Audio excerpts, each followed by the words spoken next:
Hola,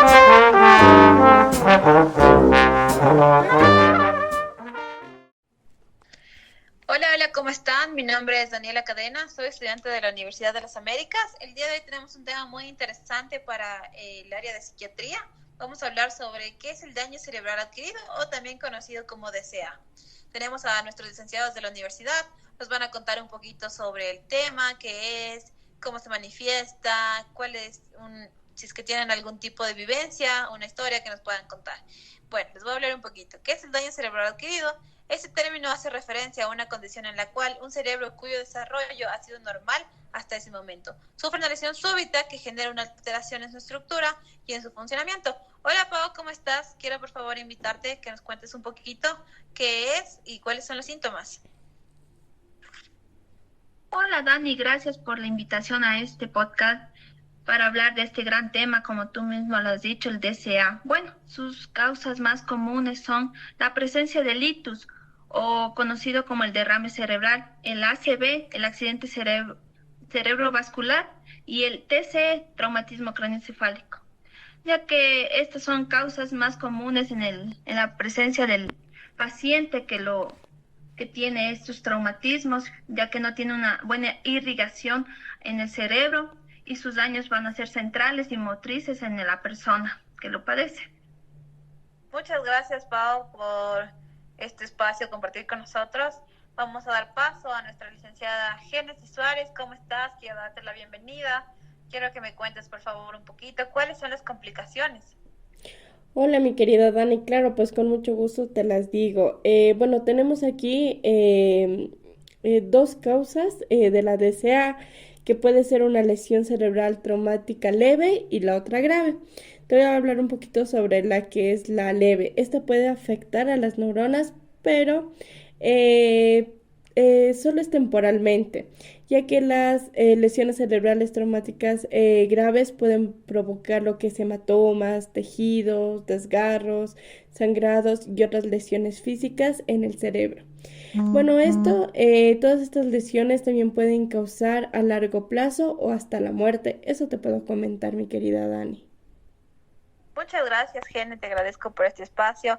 Ahora, por último, pero no menos importante, tenemos a nuestro licenciado Javi. ¿Cómo estás, Javi? Quiero saludarte. Quiero, por favor, que nos cuentes un poquito si has vivido o tienes alguna experiencia en este caso y que nos puedas comentar también cómo se realiza la rehabilitación. ¿Cómo estás, Daniela? ¿Cómo están, compañeras? Qué gusto saludarles en este espacio con este tema que es muy interesante hacia hacia las personas que nos escuchan. Claro, te puedo comentar, como decían mis compañeras, es una afección un grave para las personas que la sufren. Si bien existen niveles que son de complejidad, unas menores que otras, pero no todas llevan el mismo desenlace.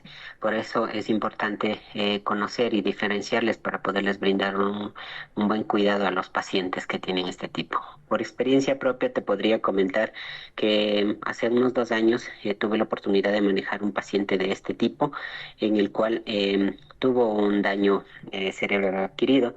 En este caso fue un tipo de ictus isquémico, el cual manifestó un deterioro físico, neurológico, emocional para el paciente y también un daño a nivel familiar, ¿no? Porque muchos no teníamos la experiencia de cómo es el manejo de este tipo de pacientes. La rehabilitación es un poco compleja. El mantenimiento y la condición del paciente inmiscuye muchos cuidados importantes, ¿no? En estos, como te podría comentar, tienen deterioro de la calidad de vida, se ve haber abordado un sinnúmero de manifestaciones clínicas en las cuales su entorno se vuelve un tanto difícil de comprender, de manejarlos. ¿Y cómo podemos hacer en la rehabilitación de estos? Si bien no pudimos brindarle una atención precoz y preventiva, lo que tuvimos que hacer es ya más en el manejo de rehabilitarle a este paciente, ¿no? Entonces, este tipo de pacientes presentan disartría, es difícil comunicarse con ellos, es complicado alimentarlos, si bien pierden el habla, presentan hemiparesia. Entonces, como familiares y como personal de salud deberíamos capacitar a la población qué hacer en caso de este tipo de aparición de patologías y cómo manejarlos. Muchas gracias, Javi, te agradezco. Espero que este podcast sea de su agrado para las personas que nos escuchan. De parte de la Universidad de las Américas, agradecemos su atención y estamos en gusto de haber dado este tema. Chao, chao.